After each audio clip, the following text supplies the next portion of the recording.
Hello বন্ধুরা, আমার চ্যানেলে আবার স্বাগত। আজ আমি তোমাদের সাথে আবার একটা রান্না নিয়ে চলে এসেছি, পুঁইশাক চচ্চড়ি। চলো শুরু করা যাক।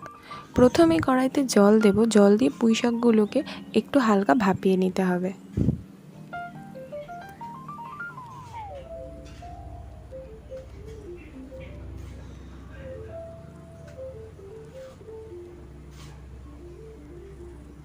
আর তার সাথে অল্প পরিমাণে লবণ দিয়ে দেবেন আর অল্প পরিমাণে হলুদ দিয়ে দেবেন।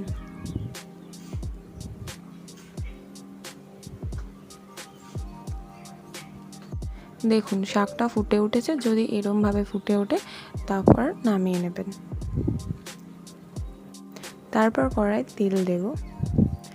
তেলটা গরম হয়ে গেলে কেটে রাখা আলুগুলো ভেজে নিতে হবে।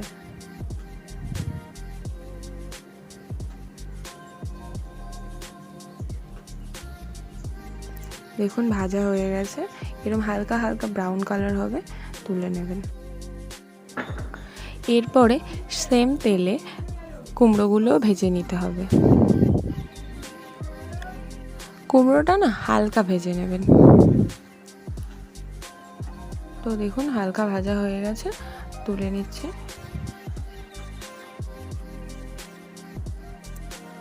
আবার সেম তেলে তেজপাতা ও শুকনো লঙ্কা ও 5 ফোড়ন দেব।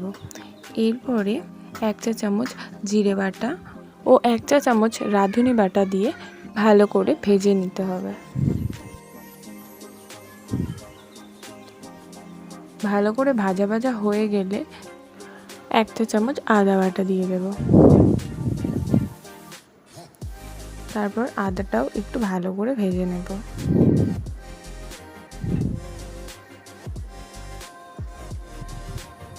সবগুলো একটু একটু ভাজা হয়ে গেলে তারপরে দেব 1 চা চামচ হলুদ গুঁড়ো, 1 চা চামচ লঙ্কার গুঁড়ো,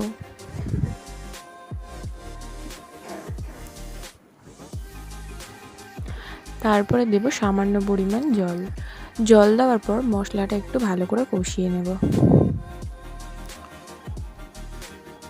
দেখুন মশলাটা ফুটে উঠেছে।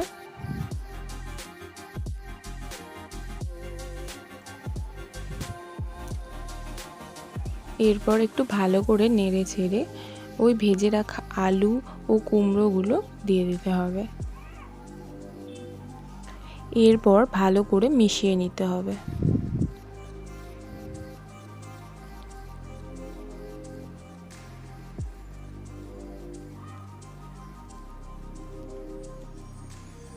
দেখুন মেশানো হয়ে গেছে।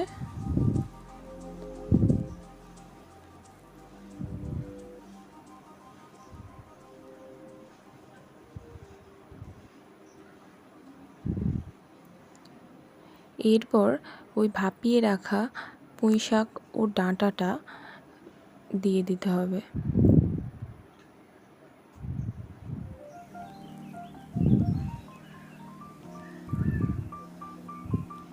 তারপর আবার সেমভাবে মিশিয়ে নিতে হবে। এরপর দেব স্বাদ মতো নুন।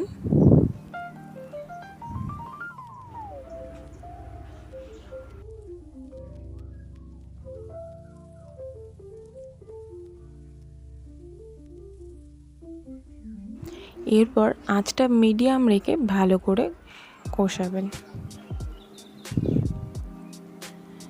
তারপরে দেখবেন আস্তে আস্তে ওই ডাঁটা থেকেই জল ছাড়ছে।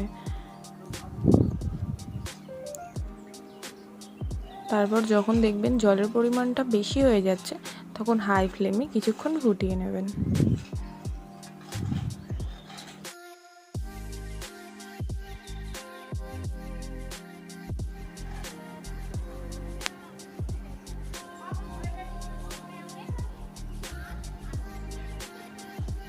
দেখুন জলটা শুকিয়ে গেছে, আর জল নেই।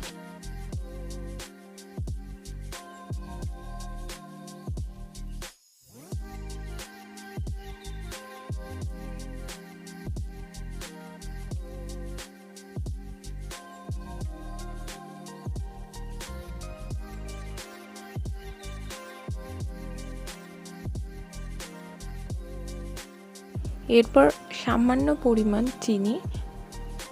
চিনিটা অপশনাল দিয়ে একটু কষিয়ে নিয়ে